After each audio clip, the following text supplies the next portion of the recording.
मैं Brijmohan Madan, advocate, Rajasthan high court. हमें सब विदित है कि कल लोकतंत्र का बहुत बड़ा त्यौहार यानी कि लोकसभा के लिए चुनाव संपन्न होने जा रहे हैं।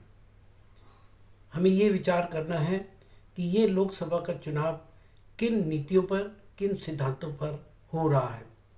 ये चुनाव भारत के विकसित के देश के लिए है। यह चुनाव भारत को विश्व गुरु बनाने के लिए है। ये चुनाव एक मजबूत सरकार बनाने के लिए है। ये चुनाव मजबूत अर्थव्यवस्था बनाने के लिए है। अतः हम सबका कर्तव्य बनता है कि इस लोकतंत्र के चुनाव में भाग लेकर हम मजबूत सरकार बनाएं।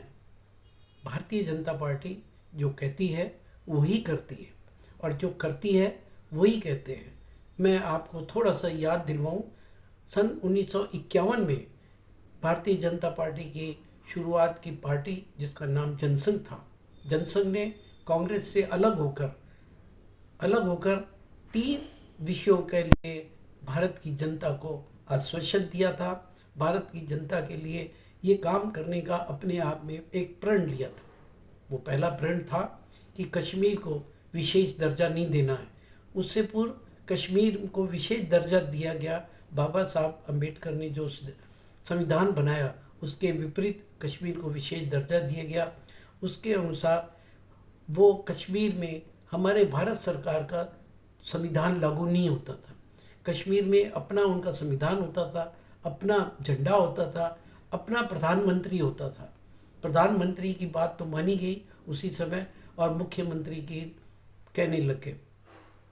अंत में जब भारतीय जनता पार्टी की एक 2014 में मजबूत सरकार आई और उसकी नियुक्ति के लिए 2019 में धारा 370 संविधान में हटाकर उसके प्रावधान के अनुसार कश्मीर में पूरे देश का संविधान लागू हुआ।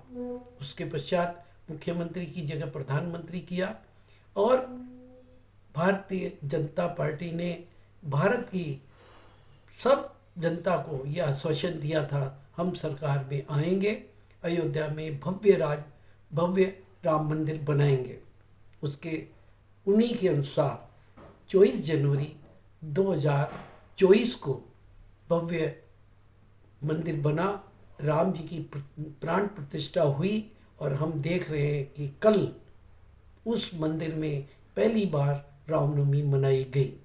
मैं बृजमोहन मदान सब जनता को बहुत बहुत बधाई देता हूँ कि पहली बार 500 वर्ष के बाद अयोध्या में राम मंदिर की स्थापना हुई और वह रामनवमी मनाएगी। अब हमारा एक कर्तव्य बनता है कि भारतीय जनता पार्टी को उसके हाथ मजबूत करें, उसके पक्ष में मतदान करें, और मतदान अवश्य करने जाएं, जिससे आगे आने वाली जो भारतीय जनता पार्टी ने जो हमारे परिवार के मुखिया आदरणीय मोदी जी ने गारंटी दी है, उस गारंटी को पूरा किया जाए, और जात पात से ऊपर उठ के हम सब एक मत होकर भारतीय जनता पार्टी को वोट देवें, और वोट देने अवश्य जाएं, ताकि जो मोदी जी ने हमें एक गारंटी दी है वो हम पूर्ण कर सकें। धन्यवाद। जय श्री राम।